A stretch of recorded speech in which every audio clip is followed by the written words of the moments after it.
কলকাতার ইডেন গার্ডেন্সের পর চেন্নাইয়ের এম.এ. চিদম্বরম স্টেডিয়াম আরও একটি ম্যাচ জিতল ভারত। আরও একবার দাপট দেখালেন ভারতের স্পিনাররা। তবে চেন্নাইয়ে জিততে লড়াই করতে হলো ভারতের ব্যাটারদের। ম্যাচ জেতানো ইনিংস খেললেন তিলক ভার্মা। চেন্নাইয়ের ঘূর্ণি উইকেটে ভারতকে গতি দিয়ে চাপে ফেলে দিয়েছিল ইংল্যান্ড। পাশাপাশি ছিল আদিল রাশিদের ঘূর্ণি, সেই সব সামলালেন তিলক ভার্মা।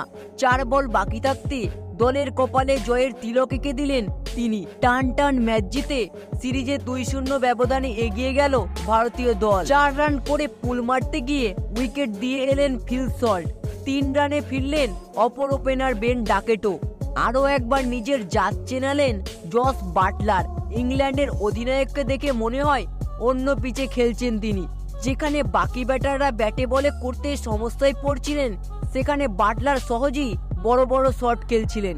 শুরুতেই ধাক্কা সামলে ইংল্যান্ডের ভিত করে দেন জস বাটলার।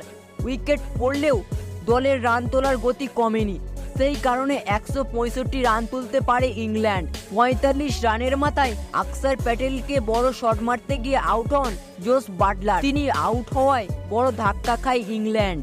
ইডেনে ইংল্যান্ডের মিডল অর্ডার রান করতে পারেনি, চেন্নাইয়েও পারল না। হ্যারি ব্রুক, লিয়াম লিভিংস্টনও দ্বিতীয় ম্যাচেও ব্যর্থ। এই ম্যাচে সুযোগ পেয়েছিলেন জেমি স্মিথ, তিনি কয়েকটি বড় শট মারলেও বেশি রান করতে পারেননি। মিডল অর্ডারে রান করতে না পারায় চাপে পড়ে ইংল্যান্ড। ইডেনের পরে চেন্নাইয়েও ভারতীয় স্পিনাররা দাপট দেখান। বরুণ চক্রবর্তী, আকসার প্যাটেল, রবি বিষ্ণয় ও ওয়াশিংটন সুন্দরের বিরুদ্ধে বড় শট খেলতে সমস্যা হচ্ছিল ইংল্যান্ডের ব্যাটারদের। ভারতের স্পিনাররা মোট 14 ওভার বল করেন। 118 রান দিয়ে 6টি উইকেট নেন তারা। পেসাররা 6 ওভারে দেন 46 রান। স্পিনাররা খেলায় রাখেন ভারতকে। এই ম্যাচে সুযোগ পেয়েছিলেন ব্রাইডন কার্স। 17 বলে 31 রানের ইনিংস খেলেন। কার্স যদি না থাকতো তাহলে 150 রান পার করতেও সমস্যা হতো ইংল্যান্ডের, কিন্তু তিনি দলের রান 165 পর্যন্ত নিয়ে যান। ইংল্যান্ডের বোলারদের লড়াই করার রান দেন তিনি। ইডেনে ম্যাচ জেতানো ইনিংস খেললেও এই ম্যাচে ব্যর্থ হন অভিষেক শর্মা। 12 রান করে আউট হন তিনি। আর এক ওপেনার সঞ্জু স্যামসন করেন 5 রান। ফলে শুরুটা ভালো হয়নি ভারতের। রান তাড়া করতে নেমে চাপে পড়ে তারা। ভারতের অধিনায়ক সূর্যকুমারের ব্যাটেও রান নেই। ইডেনে 0 রানে ফিরেছিলেন, চেন্নাইয়ে 12 রান করলেন। কার্সের ব্যাক অফ লেন্থের বলে বোল্ড হন। বল তার ব্যাটে লাগার পরে উইকেটে লাগে। ভারতের ব্যাটিং অর্ডারে সূর্যের ভূমিকা খুবই গুরুত্বপূর্ণ। তিনি রান না পাওয়ায় আরও চাপে পড়ে ভারতীয় দল।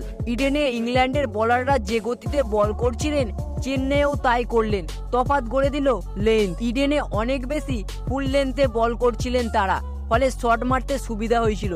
কিন্তু চেন্নাইয়ে 8 মিটার লেন্থে বেশি বল হলো, ফলে হাত খুলে খেলতে সমস্যা হলো ভারতীয় ব্যাটারদের। হার্দিক পান্ডিয়া, ধ্রুব জুরেলরা যেভাবে আউট হলেন তা থেকে সেটাই পরিষ্কার।